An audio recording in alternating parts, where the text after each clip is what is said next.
All right, good evening, Speed Gaming. Welcome to an early match of the Link to the Past Randomizer Spoiler Log Tournament. This is the first week of the tournament. Really different kind of tournament here. Each player has 15 minutes to review the spoiler log. They see where all the items are and can try and route as efficiently. And of course, they do have to out-execute the other. But knowing where everything is, right, they can really form an almost optimal route. So it's going to be interesting to see how all of these runners, tonight we have Amarith and RickyofKokiri facing off in their first match of the tournament. Interesting to see how all these runners strategize. Yes. I'm Bumaga, one of your commentators. With me in the booth is Quizbull. How you doing, Quizbull? Doing well. How are you? I am really interested to see how these go. I've played a few of these spoiler races myself, just casually. And when you have only 15 minutes to kind of route this, the pressure's on for me, right? I mean, it's kind of intense in a race situation. Definitely. And the 15 minutes study period is definitely not enough time. You have just enough time to kind of cobble together an idea of where the key items are, maybe route in a couple of safeties, and then you're off to the races. And speaking of which, I can see in the SRL that the runners are about to get going, so we'll see them catch up here in just a moment. Yeah, you really have time to route maybe your opening route, and based on the items you get there, you can just refer back to the spoiler log and say, okay, I've got these. A next progression item might be in this dungeon. Let me go over that way. That's right. And the runners are permitted to hang on to the spoiler log and reference it as necessary, the only penalty being, of course, the time that they waste looking at it again. And then anything that, they can do Control F, but they can't do any text parsing or anything like that as well. Right. So in addition to being able to find and search for things within, say, Notepad, they can actually take a few notes and write down a route that they'd want to take. So here we're off, and we have immediate divergence between Amarith and Ricky. Yeah, Amarith picking up that piece of heart there. Some runners will actually do that. They'll try and route in 4 pieces of heart, or perhaps try and route it in such a way that that 4th piece of heart gives them a very convenient heart refill. Okay, so whereas Amarith had just fake flippered and is about to head towards, looks like the potion shop area, Ricky is setting up a houlihan, so looking to get some cash early on. Yeah, these 225 rupees are very handy for all the things that we might potentially need cash for in this seed. So the bottle vendor is one place. They might need money to get into pod. They might need money for the big red bomb. And of course, what else on everybody's mind is there anything on Zora today? So, you're about halfway there, going through houlihan, 255 right in your pocket. And Amarith giving us, a view of, oh, that's the ferry. So she didn't quite trigger the houlihan, jumping down here 4 times and falling into that hole underneath the bush. That will actually put you in a room that just the game puts you in if it does not know where to put you. Yeah, the real trick here is it's screwing up your vertical position on the camera, and so when the game doesn't quite know what your position is in the north-south direction, it just defaults to this houlihan room. And jumping into the water there kind of adjusts the camera so slightly that after 3 times it's skewed enough to cause that to happen.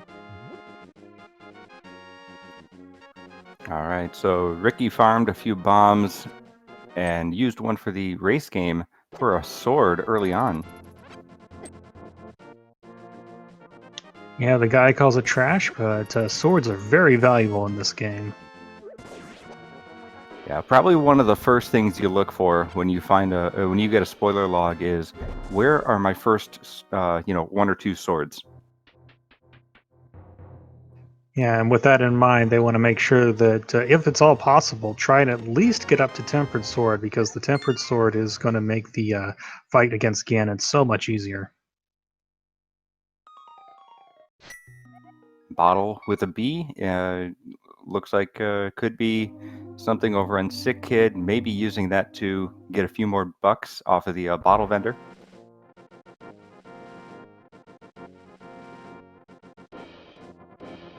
And Ricky getting a few more bombs.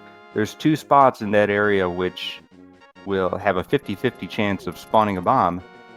So it's a good place to start off if you don't have enough money or you need a quick bomb refill. Yeah, well, the bushes are 50-50, but sometimes it feels like they only pay off 1 out of 10 times.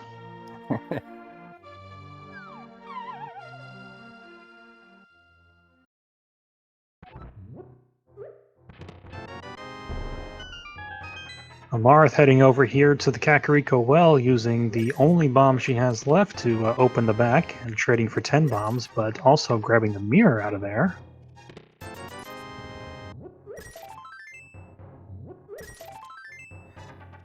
Yeah, so here's the interesting thing about spoiler logs. Sure, you can go look for all the key items. You're going to need to do what Amarith is doing and route in as many safeties as you can. So she picked up 2 pieces of heart, and those will add up, fairly quickly. They're right in the way, so not going out of the way for minimal reward. And I love what Amarth did right there. She realized that it was a golden bee, which the bottle vendor will buy from you for 100 rupees. So she was able to trade 100 for 100 there.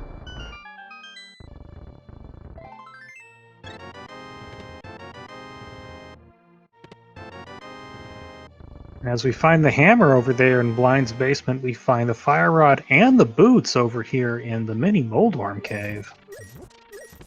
Yeah, so the boots are another item where if you have access to them early on, that's going to help you out. And Ricky, I think, realizes that, having those within the first 5 minutes, he's probably anticipating Amarith doing the same thing, whereas she's finishing out Kakariko here.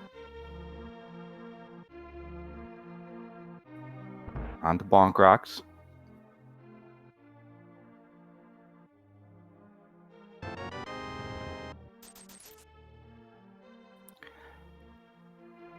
So Ricky now with the Master Sword, Amarith looking for as much money as you can find and a hook shot in the back of the tavern. So really interested in why we're getting these checks of 20 rupees here and there.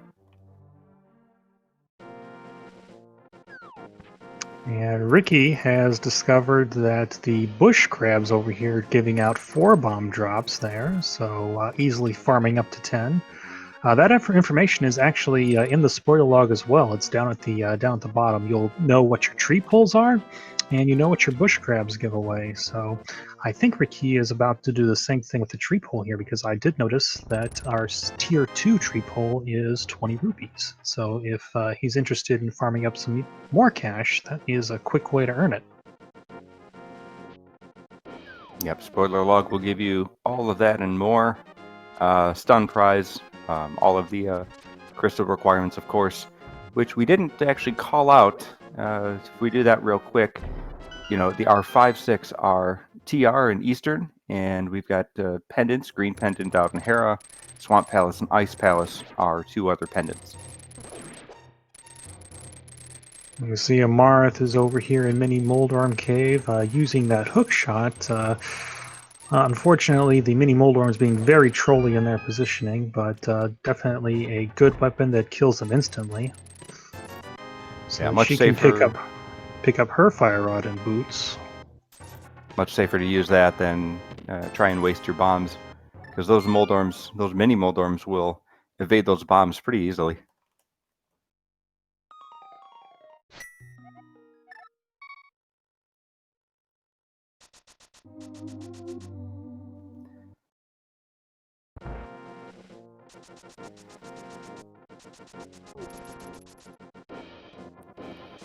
All right, about 7 minutes in, still no venturing into a dungeon, sometimes you'll see an early dungeon dip if there's a really enticing item, but looks like just sticking around in the overworld for these swords, the fire rod hammer, all these progression items. Yeah, one of the main things you're trying to do in these spoiler log tournaments is, if at all possible, try and get as much firepower as you can in the shortest amount of time, and then go and tackle the dungeons basically by the time you've achieved go mode.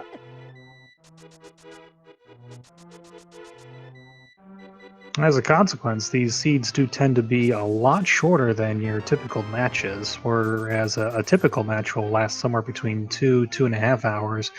We can probably expect this one to be somewhere between 115 and 130. Yeah, I'd say 130 is maybe on the high end. Ooh, Flipper's out in the library. Looks like Ricky's getting ready to take a swim. This early in the game, and we see Swamp House being a pendant, there must be something that only can be accessed with the flippers, unless there's some glitches involved. Well, we got to get Dark World access before any of that, right? We do have the Moon Pearl, but no gloves.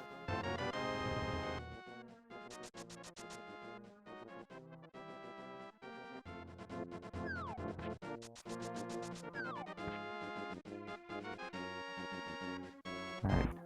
Our first check over at Eastern, not even bothering with Sahasrara.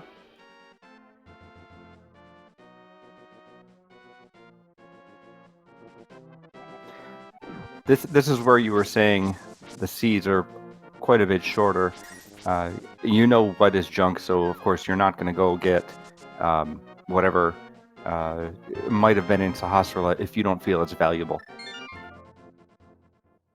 Yes, and of course the best part is at the very end of the seed, when you get to see your item counts, you'll get item counts somewhere on the order of like 47, ridiculously low.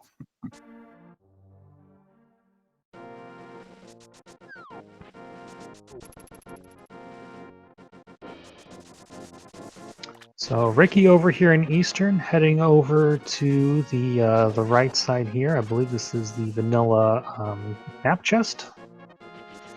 Finds 300 rupees. So again, cash very heavy on the mind of these runners. And that's enough for Zora for Ricky. And the flippers do open up the access to that area.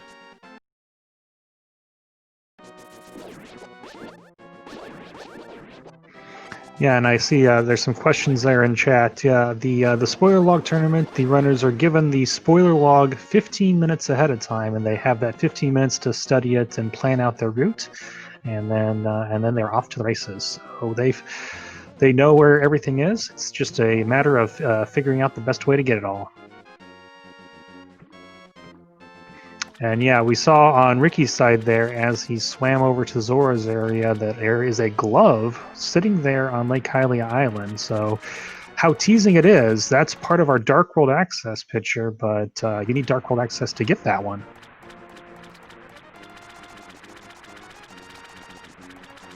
And up to Zora for both of them, but here is a bow on Zora's ledge as well. So you can imagine both of them saw the bow there on ledge and immediately looked where the flippers were, and that tells us why we're here right now. Oh, now, Amarith didn't have the 500 rupees.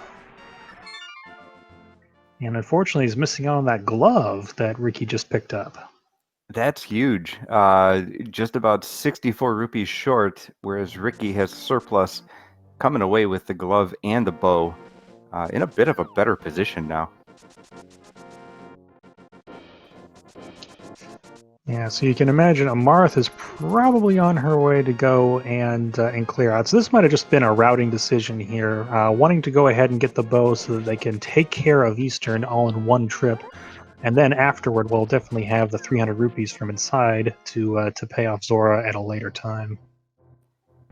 Very possible. You know, everybody comes up with their own routes, and only having 15 minutes, you don't have time to optimize it and meticulously plan it out. So Ricky opting for one path and Amarith following another.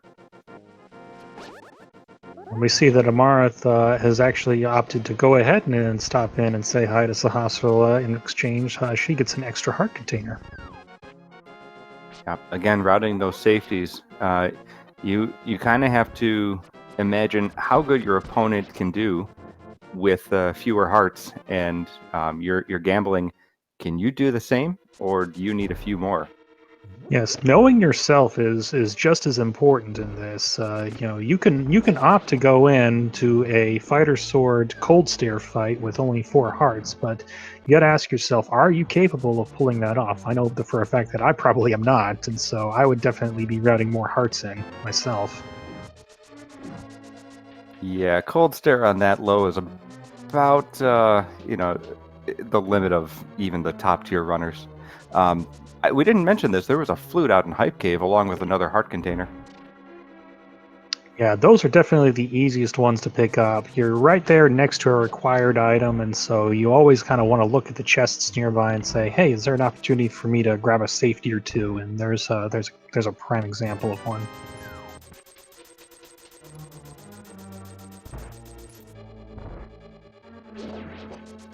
And Amarth continuing in through Eastern Palace. Since it does have the bow in hand, she is able to clear out Eastern, whereas Ricky is going to have to double dip. But with that flute, it may not cost as much as going back up to the Zora area. The other thing that might be on Ricky's mind is now armed with the mirror, Ricky will be able to do the old pod Eastern combination. So that might have been what he was thinking when he decided to go ahead and make that early early Eastern Palace dip.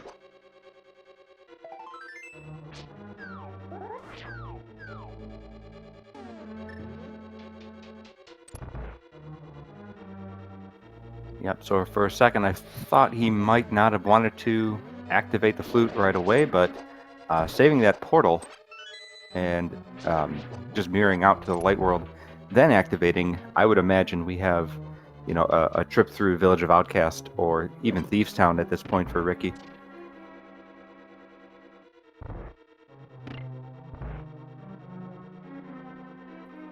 Yeah, and we didn't mention it, but as soon as Ricky had the capability of doing so, Ricky went and grabbed those Titan's mitts, and so he is all ready to go for the remaining dungeons that require those for access. Yep, skipping the dig game, skipping the Smith as well, and on to Cave 45. So something out there has caught his interest as opposed to the chain, Smith chain. A third sword will do it. Definitely. The upgrade from Master to Tempered is very significant. Not quite as significant as the one from Tempered to Butter, so if there's a fourth sword out there in the pool, they may choose to leave that where it is. And we see the prize there after that very nice Armos Knight fight was a piece of progressive armor. So that is going to be very useful for Amarith there. Again, the armor upgrades effectively halving the amount of damage, so making all of those heart containers that you route in twice as effective in most cases.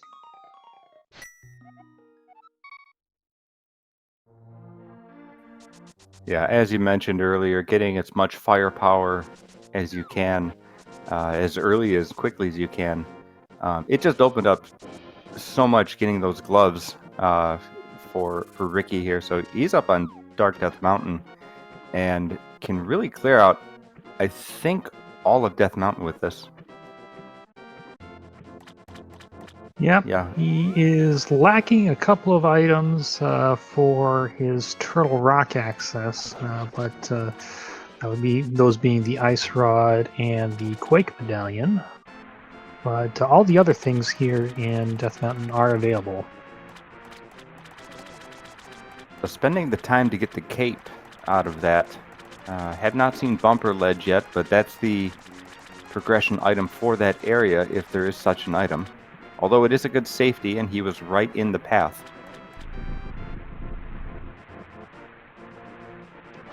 We'll speak its name and it shall appear. There's the Ice Rod. And there's Quake. Okay, so that just leaves Samaria for Turtle Rock access.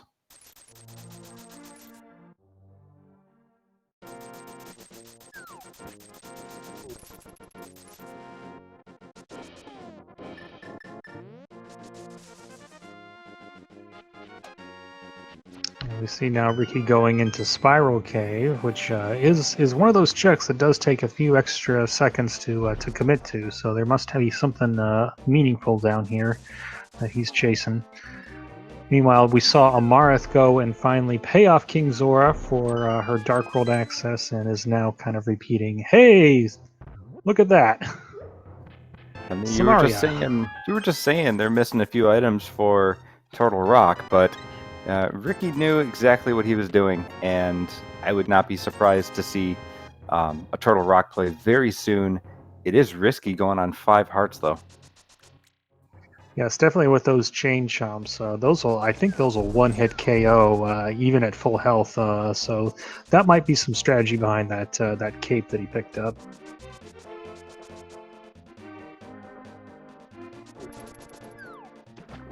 Fortune favors the bold, so we will see how this works out for Ricky as Amarith getting her Titan's mitts, so just has as much access as Ricky at this point.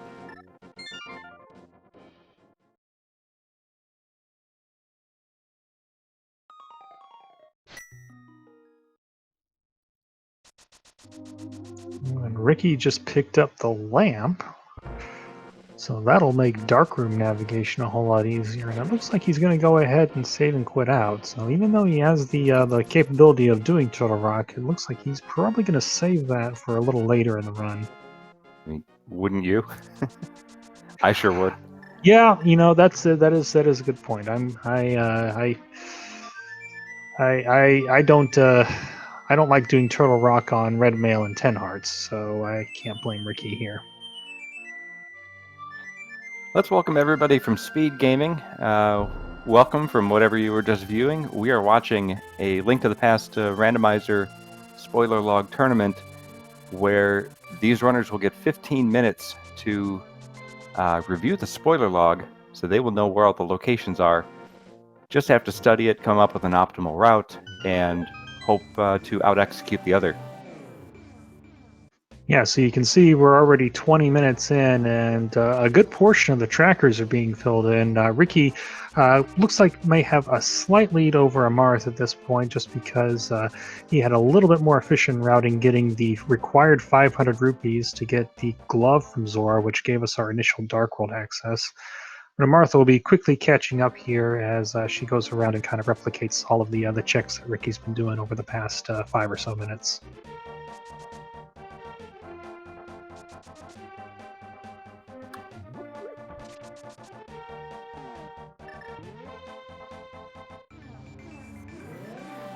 Now, if we look at this, we know that we need Ether for Misery Mire. I think that is the only item we need for anything.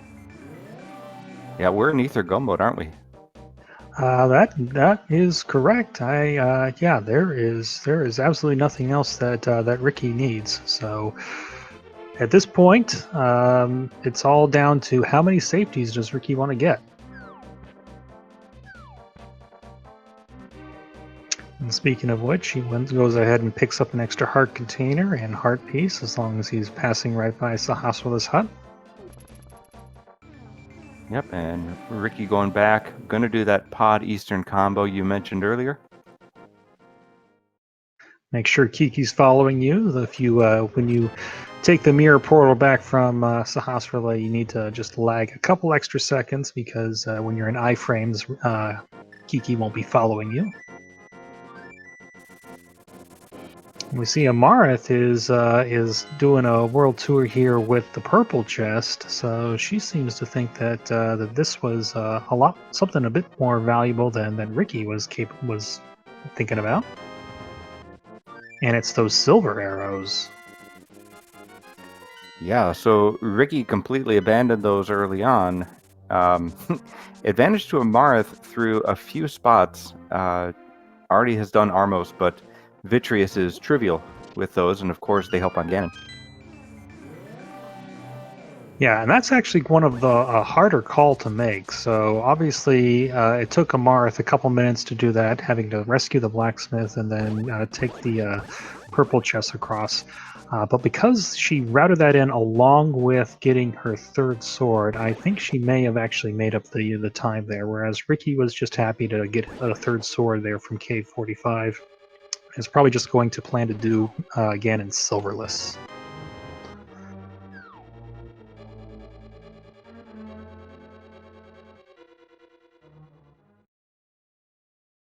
Chat also pointing out Landmos is another good boss that time will be saved on.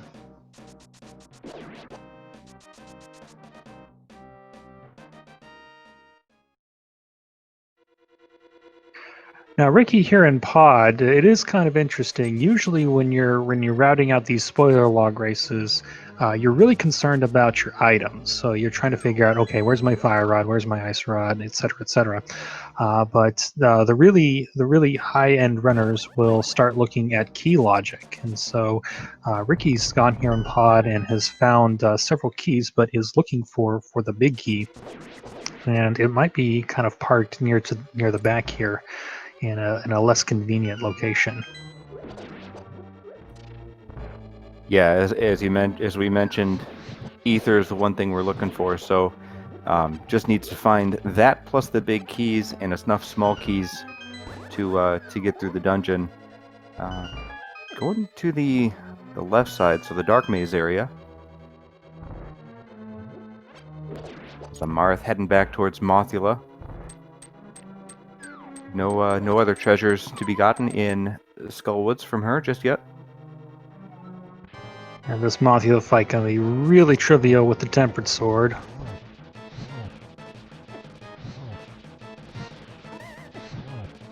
I mean, she does have blue mail, but those spikes do not mind what mail you have. They will do one-hearted damage, full-hearted damage, regardless. But she gets it.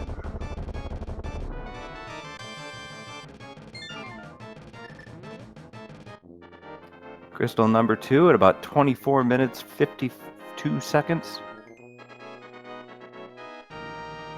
As Ricky is all set to head back to Helmasaur.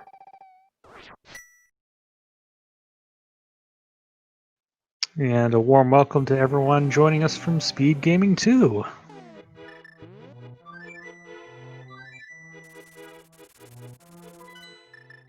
We're here about 25 minutes into a spoiler log race, so both runners being given 15 minutes to review where all the locations are in this seat of the randomizer, and are now trying to execute as cleanly as possible, knowing where everything is.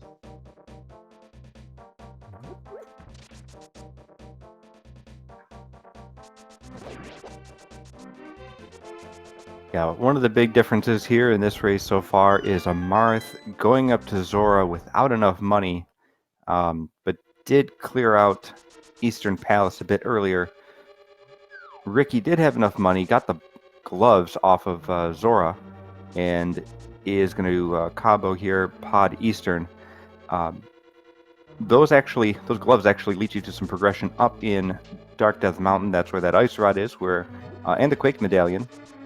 Where we will need those for Turtle Rock. So still a lot to do, but the difference in routing here is starting to show a little bit. Yeah, and I think really what it all comes down to is Ricky wanted to get all the items and then rush the dungeons. It looks like Amarith is taking a strategy of doing what dungeons I can with the items I can have in the area, and then going to the other dungeons and collecting the items as we go strategy.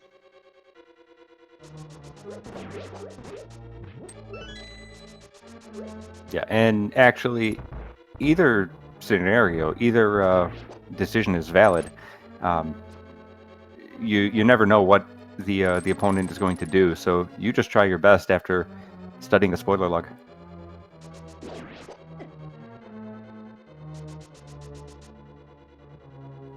And the mask comes off of Helmasaur. Quick couple of swipes with the Tempered Sword, and Helmasaur is down for Ricky's first crystal.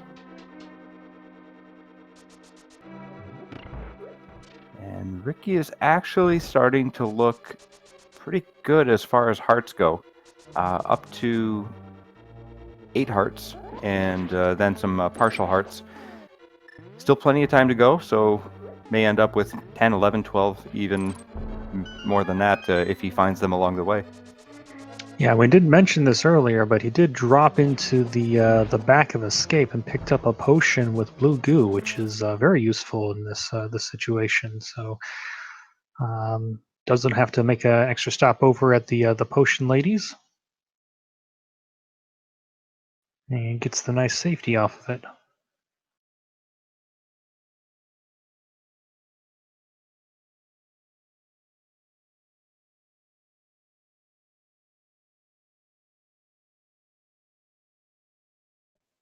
Yeah, some conversation happening in chat. Of course, you can route well all day long, but you do need to execute.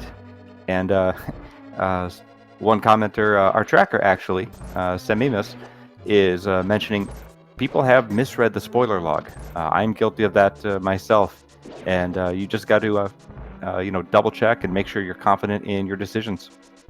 Yeah, and as an example right there, we just saw RickyofKokiri was on his way to the back of Eastern Palace, but stopped himself right at about, say, this point right here, realizing that he had forgotten the big key, and so mirrored back and went and grabbed it from the cannonball room. But yeah, the spoiler log, it gives a name to most chests, but if the chest originally had the map or the compass in it, it just says map or compass chest, which not everyone knows where those are. Yeah, for example, Ricky just passed by the compass chest in Eastern Palace, but if you are not an NMG runner, you may not be familiar with what the vanilla locations are, and that's what the spoiler log will name it as, because the compass can be in any of those chests otherwise. Well, even if you are an NMG runner, you never open it, so... Oh, that's true. All right, and we completely missed Amarith doing a 6-heart blind fight very well. Still had 4.5 hearts to spare, so good job on that, picking up her 3rd crystal. Yep, 3rd crystal, still missing a few progression items, but these are dungeons that Ricky has not even set foot in, Thieves Town and Skull Woods, so the strategy of either one of these runners can still pay off. Yeah, I'm seeing some questions in chat. How do you kind of review the spoiler log file? So yeah, with 15 minutes, I mean you're not allowed to use any text functions other than just a search just to figure out where things are in the log. So if you were to use something that like color coded up certain phrases or anything, that's not allowed. So generally the best way to do it is just go through, identify where your key items are, and then craft a route around where you're going to be going anyway. I know me personally, I like to just write down on a separate piece of paper like a mini spoiler log that just says fire rod here, ice rod here, sword here, and then from there just kind of start making notes as like, okay, I want to go here, here, here, then save and quit. Then I want to go here, here, and here, save and quit.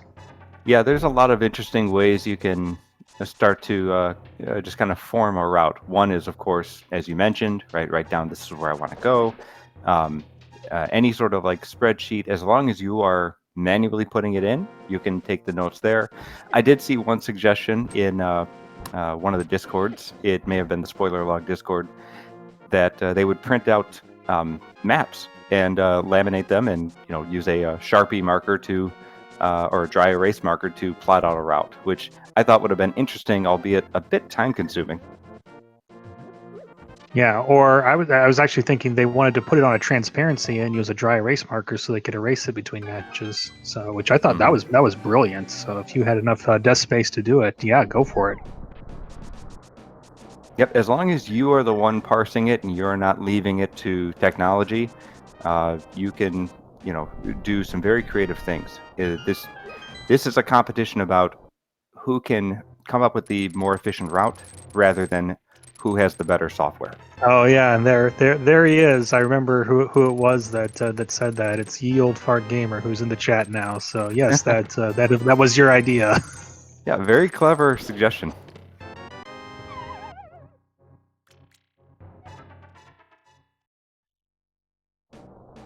All right, All Amarith right. picking up the Turtle Rock starter pack on her way to Spiral Cave to get that Cane of Samaria.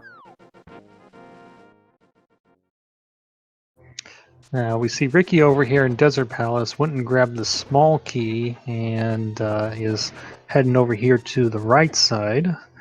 So unless there is an item somewhere in this dungeon, the only thing you really need to finish this off is the big key, and there it is in its vanilla position.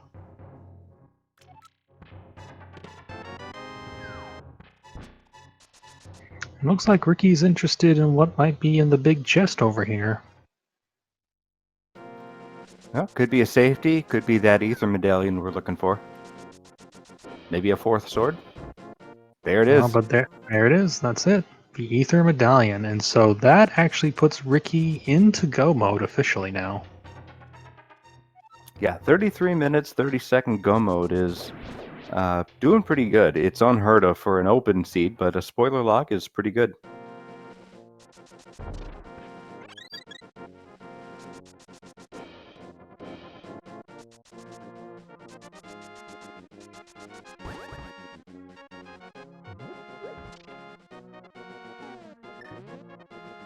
And Amarith taking the time to do the Turtle Rock opening. We had said that Ricky on 5 hearts might have been taking a bit of a risk. Looks like Amarith thinks 6 is enough here. Well, the other half is that Ricky had not been to Eastern and gotten the progressive armor yet, and so Amarith might be comfortable having that mail upgrade to at least give it a shot.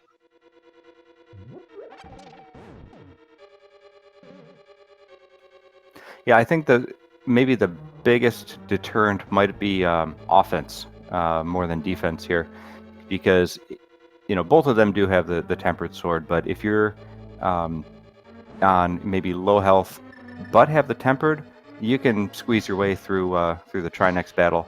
If you have Master Sword or God forbid Fighter Sword, it's probably a good idea to hold off as long as you can.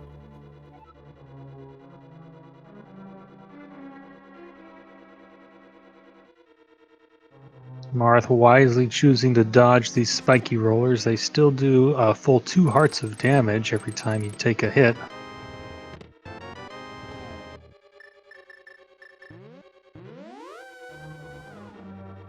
Whereas blinking you missed it, Ricky has taken down Mola's and picked up their 3rd crystal, so we are now tied in the crystal standings.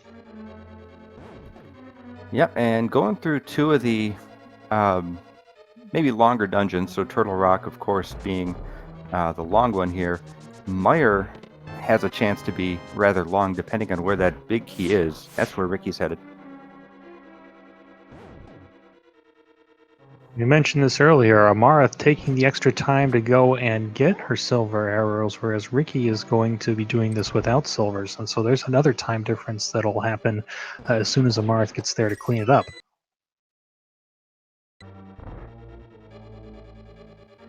Yeah, it's one of those things where does the time you spend getting them, is that balanced out by the time saved in using them? And Ricky seems to think that he can do just fine without them, but they will help certainly for Ganon in the end. And of course, one thing that I completely forgot about is in the spoiler log, you know exactly what the chain chomps hold, so if you don't have to deal with them at all, you can just walk right by. And we see Amarith did that and is already on to the pokey here. Yep, nothing in there today. But knowing what we know, I would not be surprised if, Amarith, doesn't get very many chests here. Maybe a safety or 2. But we do know the Ether Medallion is in the big chest of Desert Palace, and that's the go mode item for her too.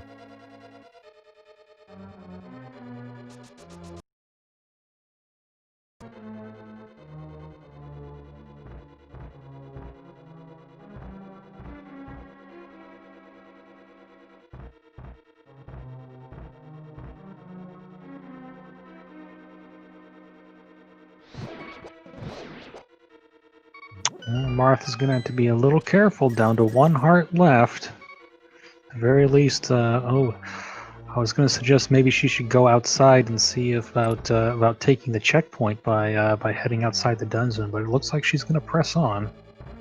So, I think Ricky was looking for something in that map chest. Unfortunately, did not hit the switch to turn those blue pegs down, and as a result, has to go all the way back around.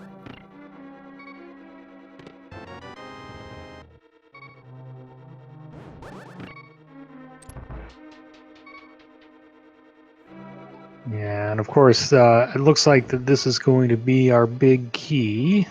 And yes, it is. That's always a bit of a annoying chest for it to be in, I guess just for me, because that's where I usually route to be my last chest when I'm doing Meyer without a spoiler log.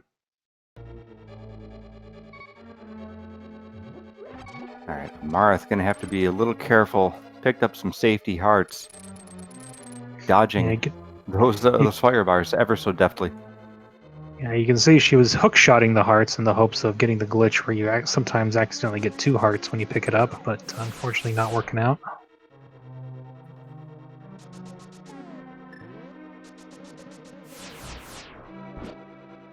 And now she's going to take the safety door, so if she does take an unfortunate death here, she'll have just a quick trip back over to this opening. Yeah, it does not have the benefit of a potion like Ricky does. And Ricky also picked up the cape, which Amarith did not, so that would have made this laser bridge maybe slightly easier too. Yeah, and it looks like she just went ahead and took the death, which is probably a good idea, because it is going to probably give her some more hearts than she had when she first came in. Yeah, 4 versus 3.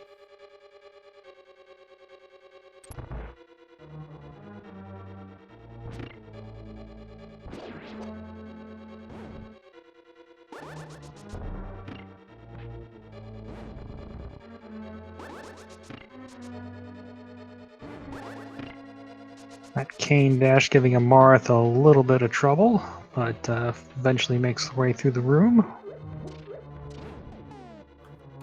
I don't remember where he picked it up, but it looks like Ricky actually picked up the powder and is able to be powdering anti-fairies here. I actually had the same question. I looked at the spoiler log. The powder was in Meyer's shed. Ah, so that's actually a pretty convenient place for it. And you can see Ricky using cape strats here on Vitreous. So that's an interesting tactic because while you're slashing a lot of those eyeballs, the game sometimes just forgets to tick down your magic counter. So you can get a little more mileage out of your cape, and you can see easily takes down Vitreous with the Tempered Sword. So silvers or not, that was a good fight from Ricky. And Amarith now looking for these last few hits on the body of Trinex. Nicely done.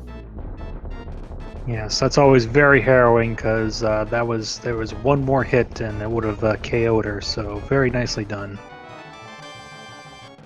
Yeah, half magic is your reward. Yeah, that's pretty nice. So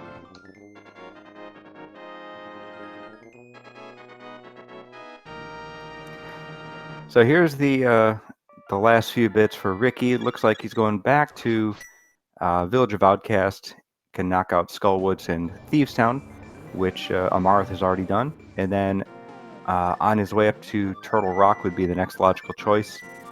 Amarith going to do, well, it still has Desert, Pod, and Meyer, all of which are, all over the map. So going to have maybe a little bit more travel time. Yeah, Pod and Meyer on opposite sides, but at least Desert and Meyer are kind of in the same general region, so that'll be an okay combination to do. Yeah, Ricky was able to do the Desert Meyer and the Eastern Pod combo, so Amarith can at least do the Meyer Desert later.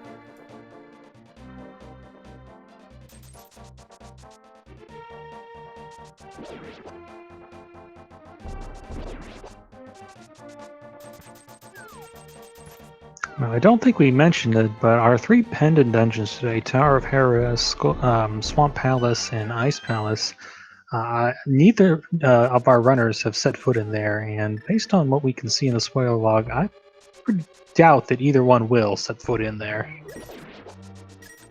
I would probably say that as well.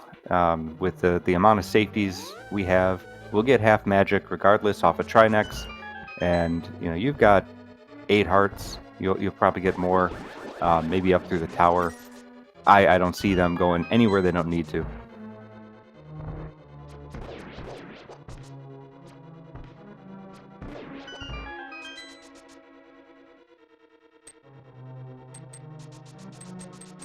It's unfortunate Ricky got bunnied there, just delaying him a little bit.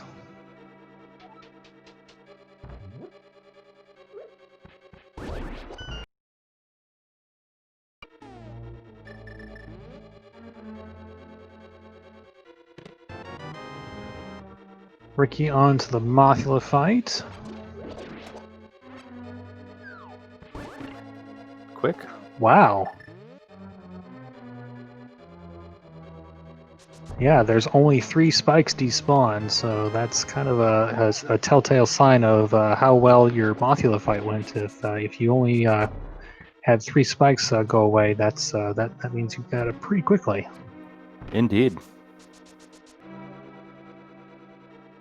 So crystal number 5 for Ricky.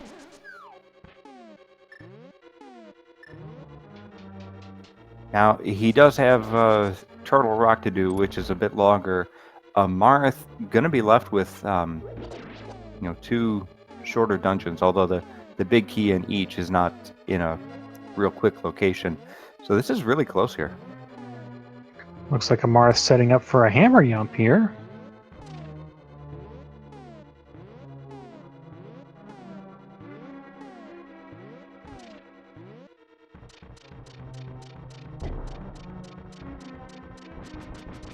Ooh, Ricky dropped down into the pinball room. I think he wanted that bottle of green goo, but losing track of his key count's going to have to save and quit, which may not be that big of a deal because he'll be able to just flute back over to 3 and jump into the dark world. So hard to say if that was intentional or not. It may very well have been. So now here's a difference. I think that Ricky had to go back and get 1 additional key. Amarith, I think, did a little bit more optimal key routing in pod, especially with that hammer yump. So gonna save a little bit of time on Ricky. Yeah, we were mentioning it earlier. So the runners have the spoiler log, and they are told where all the keys are. But that's usually a secondary thing that the runners will try and look at. They won't concern themselves with the keys. They'll just focus more on the items first. I know me personally, I'll try and route keys a little efficiently once I get to a dungeon, just by taking my spoiler log and scrolling it to the pod section. But sometimes it's a little hard to do on the fly. Yeah, and if you don't really have a game plan going in, it's going to cost a few seconds just trying to read it and navigate through the early stages of the dungeon. And, doing 2 things at once, you're going to make a mistake somewhere.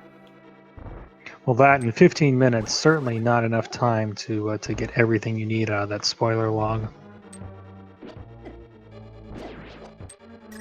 Nope, really just enough for you to get your bearings, get a starting route, and then hope you can run into, a few things you need to. But I actually did get to play with both of these runners together last night. Both of them very good and very efficient in routing a spoiler log, so I'm not surprised at what I'm seeing from either of them today. Yes, I also have a bit of a history. I faced down Amarith in the Challenge Cup, so I know that she's a very accomplished runner as well.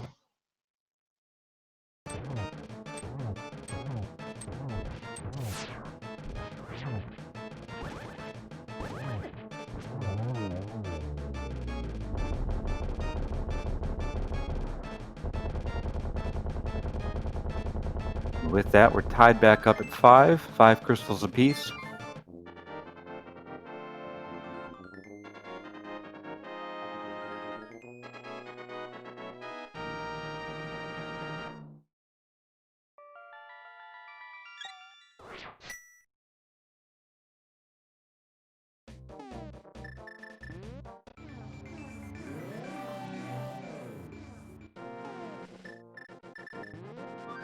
Yeah, so Amarith is going to go to 6, combo in,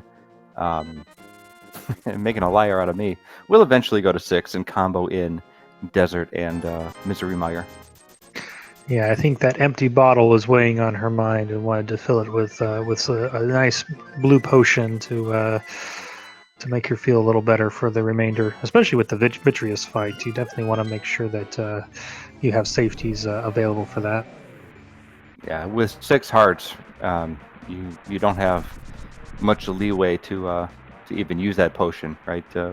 1, maybe 2 hits depending on the enemy, and then you gotta, play conservatively or burn it. But this powder will help. Yep, Amarth making the same play as Ricky. Going to just dive into the Mire Shed to grab that real quick.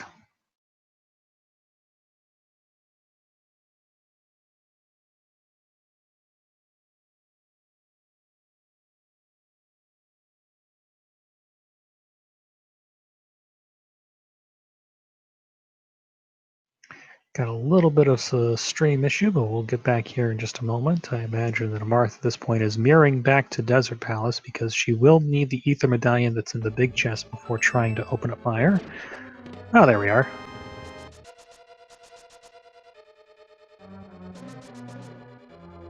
Yep, just a little glitch. We're good.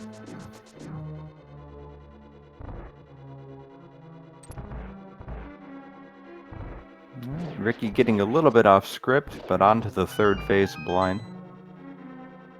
So Marth about to pick up that big key. Yeah, and of course, Ricky had the cape available if he really needed something to save him, but is able to pull off the blind fight. And is pulled back into the lead, now 6 crystals to 5.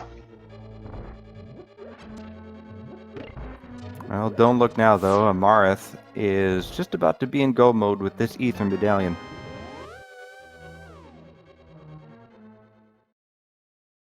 Yeah, it took her a little longer, but she was clearing dungeons along the way, so I wouldn't count her out just yet.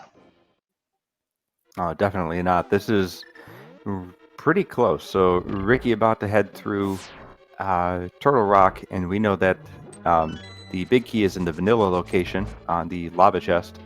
Amarith headed back to the penultimate boss dungeon, and we know that the big key in Mire is, on the map chest in the east side rather. So just kind of looking at who can, save a few frames and out execute in these last few moments, because both of them are really close. Yeah, these dead rocks are not doing Ricky any favors. He got blocked by one earlier, and he's getting trolled by another one right now.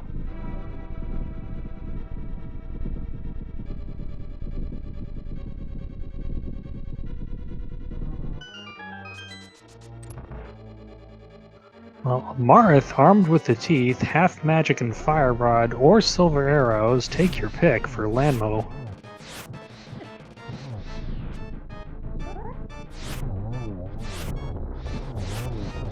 Missed the strike, but makes the spare. Very nicely done.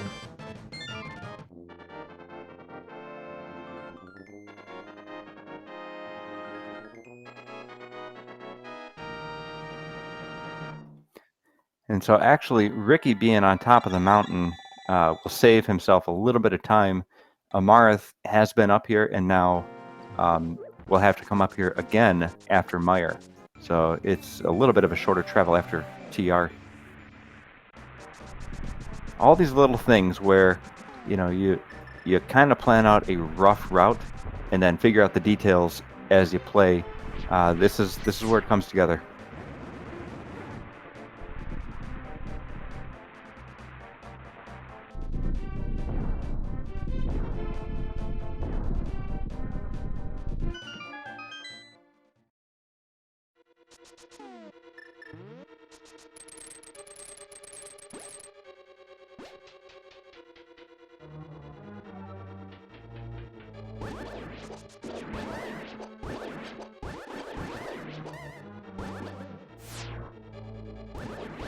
And it's probably safe to say now that that neither runner is interested in getting the fourth sword. They're both settling on tempered.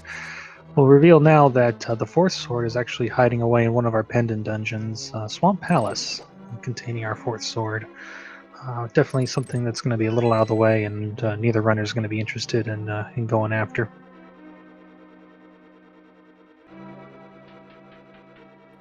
Yeah, so our final compliment is going to be Amarith with the tempered and silvers. Ricky not looking likely to get those silvers, which are in purple chest.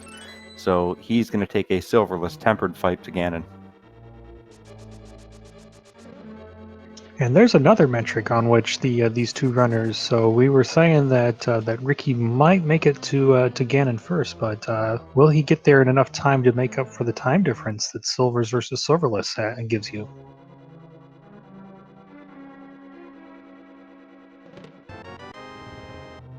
Chat also questioning, is purple chest worth it for silvers? I think we're going to find out in, 10, 15 minutes. Yeah, Amarith got it really early, and so was able to take advantage of having those silvers for a multitude of boss fights.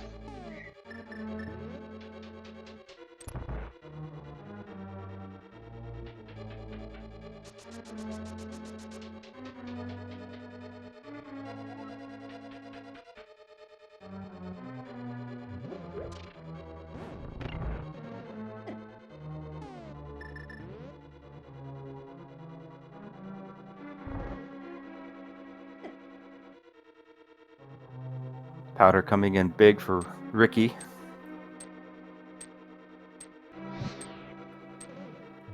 Neither runner did find the bug net, so just dependent on potions, not going to get a fairy revive.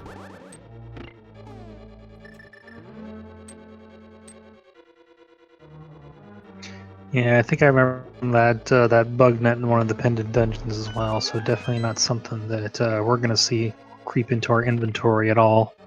Yeah, it's definitely out of the way in the Dark World.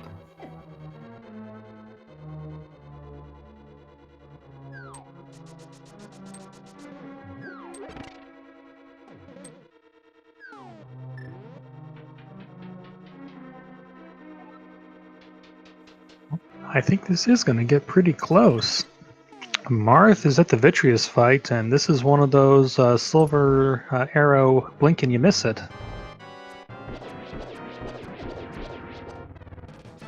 Yeah, so 2 more shots to the eye, and Vitreous is down. Ricky still a few rooms away from Trinex. I would not be surprised to see these two enter Ganon's tower within, a few seconds of each other. Yeah, so technically, Amarith is on her way to the tower. So usually there's a game that we play at this point in the seed, which is guess which chest is going to have the big key in it. So keep in mind the runners know exactly which chest they need. So the only chests they will be opening are the ones that were required in order to get there. And we won't actually be doing the bot here. We're just playing this for fun. Yeah, it's unlikely you'll hit anything other than maybe 5, 6, 7. You're not going to get anywhere higher than double digits. Yeah, basically they'll just open as many small key chests as they need to get to it. So let's see those guesses.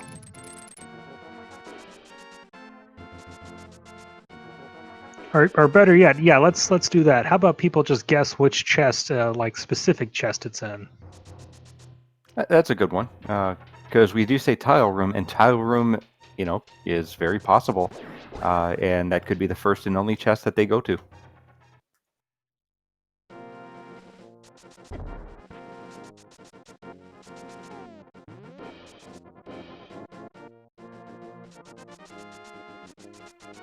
And it looks like Amarth is going to get there first. She'll jump into the Dark World just as Ricky is entering Turtle Rock.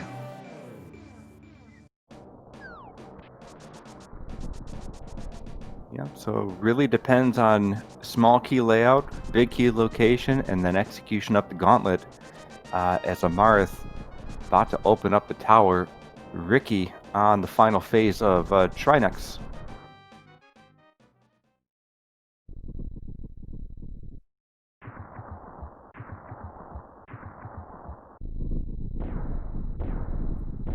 Amarith does have the silver arrows from the purple chest. Ricky opted not to get it.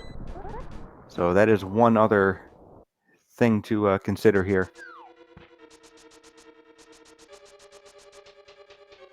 All right, Amarith's going to the Hope Room. Only interested in that small key so far. Yep, got a small key, so it's not likely to be tile room. Just going to the right side. Let's see how far she has to go. Yeah, so unfortunately the tile room dream is dead.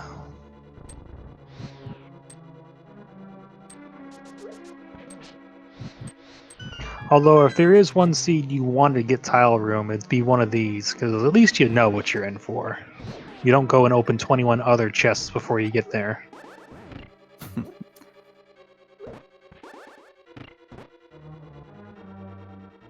To the compass room. Yep, there it is.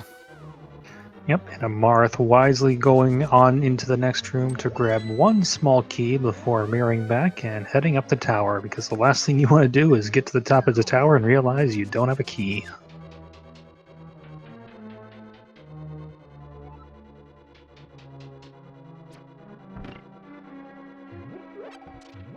Ricky headed to the left, so we know that the key is on the right. So either looking for this small key, or looking for something else. Oh, this might be a misread of the log because it says compass room, and so he may not realize that the compass is normally over there on the right. Yeah, so this room he is in the spoiler log is called DM's room. I believe just named after Dark Magician, a runner who has a route named after him as well, the Dark Magician route.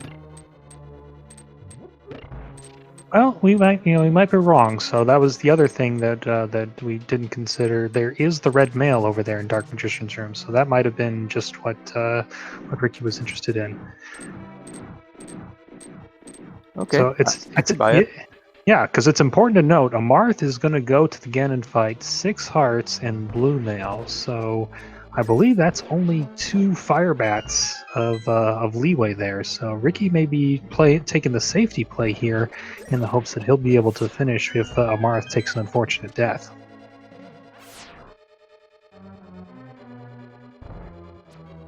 Yep, all these little details are gonna get you one way or another. So very interesting to see how this ends. With 6 hearts, does Amarith even have enough to survive one Ganon hug?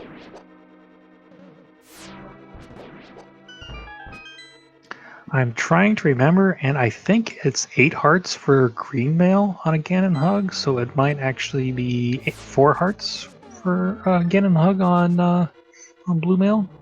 Chat But I mentioning cannot 6. swear. 863. Okay, wow. So yeah, no Ganon hugs today for Amarith. Yeah, not that I'm anticipating Amarith to take one, but you never know what's going to happen. The spoiler log does not cover that information. Yeah, and then that's part of the knowing yourself. So Amarith obviously is confident in her abilities, and from what I've seen, I believe that she could do it. So let's hope for a very hype Ganon fight here coming up soon. Meanwhile, Ricky has started his trek up the gauntlet.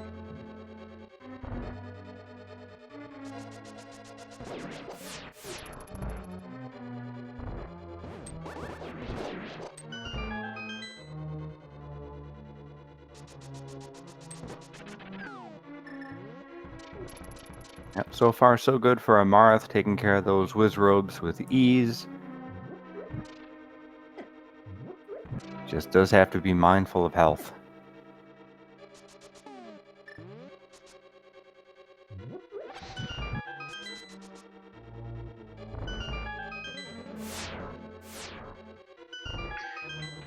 Marth wisely waiting out the timer on that door. If you happen to go up those stairs at the exact same moment that the torch in the previous room goes out, you'll despawn the tower and you'll be sad.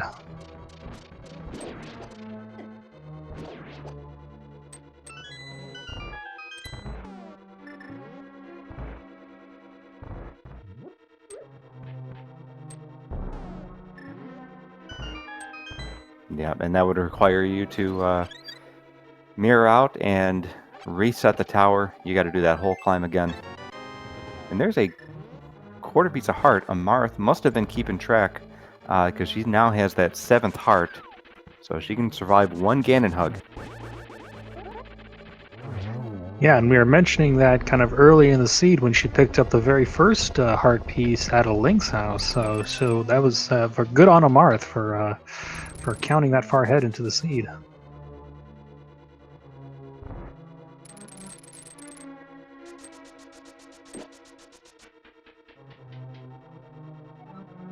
All right, about an hour 3:30 into the seed, we got our Aga 2 fight. Position yourself just right. Ricochet these balls back to Aghanim.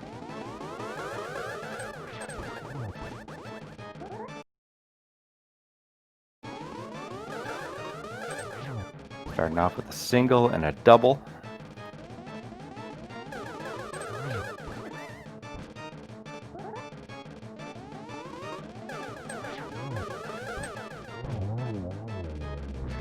And of course, that would have been a triple if it wasn't the last 2 blows needed to take care of the big wizard. But now we are on to the big pig.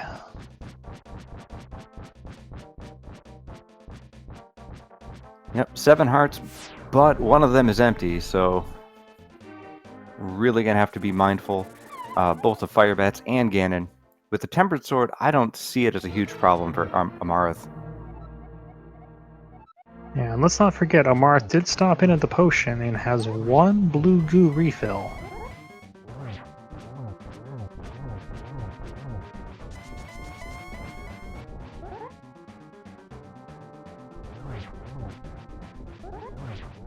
Marth doing these nice strats to get spins in. Those spins will be the equivalent of a butter sword hit. Oh! Ooh. Taking the ricochet into the fire bats. Yeah, so that she did get 2 of those hits, and is gonna pick up the safety fairy in the tree down here.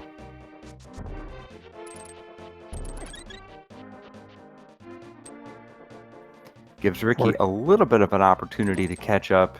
Finish. Ooh, taking a fall to Moldorm too.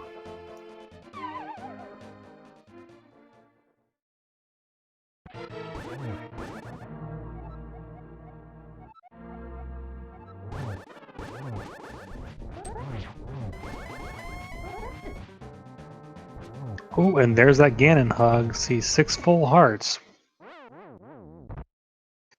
And unfortunately takes another death. Yeah, so touched Ganon for those 6 hearts and got hit with the trident. And you don't want to burn that blue potion right away. So it's really a test of patience here. All right. Meanwhile, Ricky gets Moldorm 2 down, giving some nice frustration slashes there.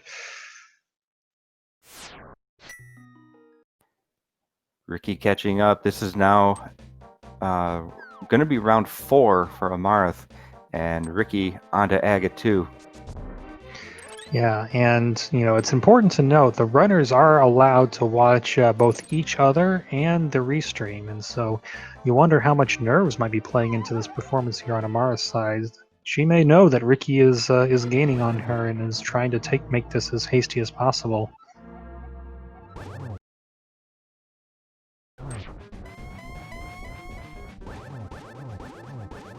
That's a good position for phase 1.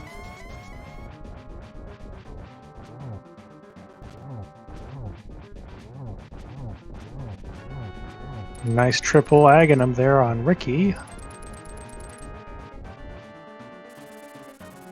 Alright, and his Aghanim's down. Amarith gotta either play hyper conservative or burn that blue potion. She does. Using that hook shot for invulnerability frames.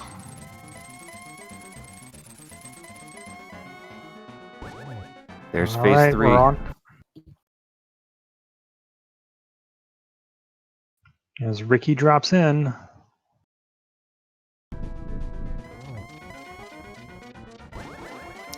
Ricky with one more heart and the red mail, so can survive just a little bit longer.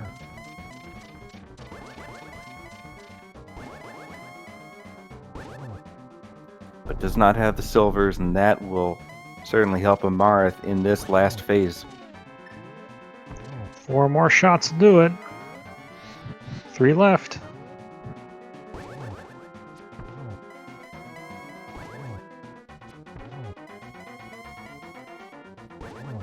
This last one will do it. There it is. Well, as soon as Amarith crosses this bridge, she'll take a 1-0 lead up on Ricky of Kokiri. And Amarith does finish in first place with a time of 1 hour, 23 minutes, and 43 seconds. 1, 2, 3, 4, 3. That includes actually the 15-minute study time. So subtract 15 minutes from that, and you got the execution time. Yep, and as the Triforce suggests, spam those emotes in. Well, let's do it in our chat, not Wild's. Yep. Meanwhile, we got Ricky over here. Got the torch glitch active, and so is doing the 12 sword spins on Ganon here. Yeah, so while he did close the gap a little bit, those silvers really were a huge difference maker. Might have been worth it for him to go grab it. Wonder what he'll think of that for next time.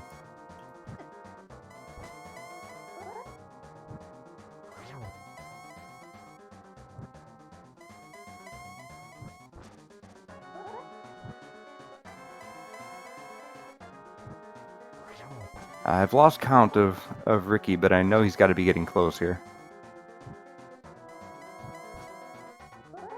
Yeah, or something on the order of probably 6 or 7 right now. So that might have been 7 right there.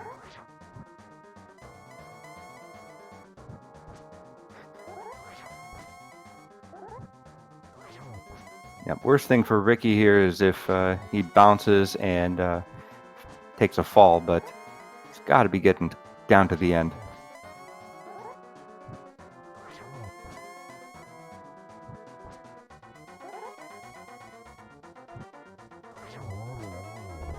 And there it is for Ricky. So get those GGs in chat.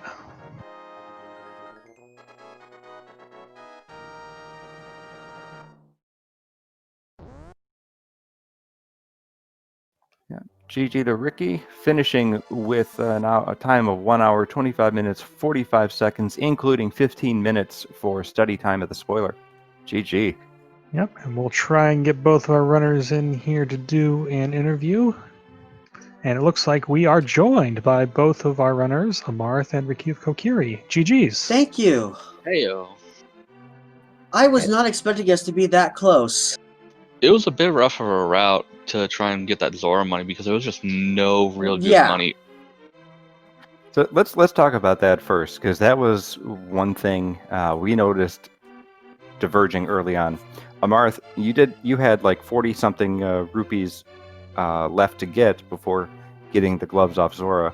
Ricky, you went up there, were able to get the gloves and the bow first, so that really led you to be able to combo Eastern and Pod. Amarith, you ended up finishing out Eastern and then going to get it. Any thoughts on what was going through your mind? Like, oh man, I should have gotten those first. I shouldn't have come up here right away. Well, my initial plan, I was trying to have the money. I just didn't know the whole situation. I don't know if you saw with the bottle vendor selling him the bee. There was a kerfuffle where like he took the money for his item instead of giving me the 100 for the bee. So I shorted myself 80 rupees, and that was part of the problem. I didn't know if that's a thing that if you have to buy his item in order to sell the bee. No, I don't think you do. It just the bee has to buzz around his head for a couple of seconds, and then he throws the rupees. So, yeah, I did see that. I didn't know if that was intentional or not. So I guess that was part of your rupee route, and that kind of screwed up your counting, huh? Yeah, just a little bit, because if I hadn't messed that up, I actually would have had exactly enough to get Zora the first time. So Gotcha. So, yeah, but we saw you make up for it. You went into Eastern and picked up one of the 300 drops, and then made your way back up there immediately afterward. Let's talk about another route decision that both of you went the opposite way on. Amarith, you took the extra time to save the smith and return the purple chest and get your silver arrows, whereas Ricky, you were happy to not get those. So Happy is do you not the think word I would use for it. It was more of a that's going to take me a while. And you know, I'm watching, you know, I'm checking Amarith's stream from time to time, and because our routes diverge so badly, I have no idea if I'm ahead of him or not, or her. Sorry, you're fine. but like, just yeah, I that was a conscious decision on my part. I know how to do Silverless Ganon. Doing purple chest is going to take too bloody long, and I'm just going to go for it and see what happens. For me, I decided to grab them because with as low percent as I was planning to play with hearts, I wanted to have the silvers because it was a matter of like, well, it's going to take, I'm going to go there for the sword anyway because I want tempered. It's going to take about like 30, 40 seconds to deal with the smith and the purple chest, like maybe about a minute at most to deal with all that. It's pretty worth it to get the silvers, especially for how much it's going to speed up jumping up GT because bow is my favored assist weapon up GT. Right, right. Yeah, for me, I was considering that I knew I was going to get blue mail eventually. I knew I already had the tempered sword at that point. It like it was a coin toss for me, and I decided to just risk going for without, which I probably should have just gone and gotten them because it would have made Helmusar and the Armos Knights so much faster. All right. Well, I remember, you were mentioning, Amarth, that you were doing this on low percent strats. So how nervous were you when you started to get into that Ganon fight? You're staring at blue mail and 7 hearts. One Ganon hog will take you from full health down to 1. Did that play into how you performed here today? Yeah, just a little bit. I think that's as the lowest health I've ever pushed for Ganon lately. So it's been interesting. Aside from doing NMG, where it's like you have a 13 hearts green mail and it's almost equivalent. Gotcha. Yeah, and we also noticed that you picked up a 4th heart piece right outside of Moldorm 2. Was that planned that way? Yeah, because I wanted to get that last heart piece. Anytime you saw me like do just micro like really fast menu checks, I was checking my heart piece count because I knew of like 3 or 4 I had marked down like convenient heart pieces to try and grab, and I remembered seeing one for GT that was like pre-Moldorm chest. So I was like, oh cool, I can have at least 7 hearts going into Ganon. Gotcha. So we were speculating that you were keeping track of that the moment you opened the first heart piece in Link's house. Yeah, just because there weren't too many heart containers along the way. I wanted to pick up the one that Ricky got in Back of Escape, but I was like, no, I ended up getting the silvers, and I saw where he was in dungeons, and I was like, I can't get it. I would really love to get that heart container and the bottle back there, but no, I just don't think I'll have the time. Yeah, you really have to manage your time in these. Yeah, so I don't want you to reveal any of your strategy in getting the processing the spoiler log right mentally. But have you played a lot of these? Is this kind of a different mode that you're getting used to, or are you comfortable like looking at a spoiler, kind of coming up with a route and saying, yep, this is exactly what I need to do? Depending on your definition of new, because like I've been doing this for about the past like 3 weeks now since they had a couple spots open up for the spoiler tournament, and I decided, well, yeah, sure, I'll go for it. And then I've just sort of been practicing since. So this is probably like my actual like 10th or so actual execution of the race. I've done like I've processed like 30 or 40 just like files, just grabbing spoiler logs and just like go through them and just practice getting all the information that I need, because that's like a good like 70-80% of just what you want, just knowing where to go. Yeah, and that's a really good idea to anyone out there that's wanting to get into us, especially at a competitive level. The ability to go through and just figure out what the key items are and craft a crude route around it. That's you can't understate how important that is. So, good on you for practicing so hard. It certainly shows. Oh, and for the record, that fall into the pinball room with Skull Woods was a complete accident. I was busy trying to figure out, is it faster to go back to Skull Woods or to Mirror and Flute? And I messed up going around that hole. So that was not fun. Well, at least you got a nice green potion out of it. Yes, so, which I ended up using later, so that worked out. So yeah, we were speculating. We didn't know if it was just you thought it was something that it wasn't, or what. But you probably only lost just a few seconds on that because you could easily just save and quit and then flute to 3 and re-enter the dark world. So yeah. Well, I'm certainly looking forward to seeing both of you in the rest of the Swiss stages. This is the match that you were paired up with, and I know that in the Swiss tournaments, Amarith, you took the victory here. You're going to face somebody else who took a victory. Ricky, you'll face someone who took a loss. So that I think will happen next week. Right. Any thoughts going forward? I'm looking forward to it. So Amarith and I faced off against each other in the Challenge Cup, and I was beaten pretty bad. So the fact that I was only 2 minutes behind in this round is kind of amazing to me. So I am looking forward to the rest of this tournament to see how I do. Yeah, you both played very well. Yeah, and indeed, you both played. Put up really good times, and you were within a couple minutes of each other. You kind of had a couple different approaches, and they seemed to converge at the end. So that I think you both did an excellent job, and I wish nothing but the best for you in your future spoiler log tournament races. Yep. Next week I'm waiting to get paired against someone really good and then get demolished. So we'll see how that goes. All right. Any last thoughts? Last thought, you mentioned about the collection rate early on. So we have a 74 and a 91. So very low as far as 7 sevens go.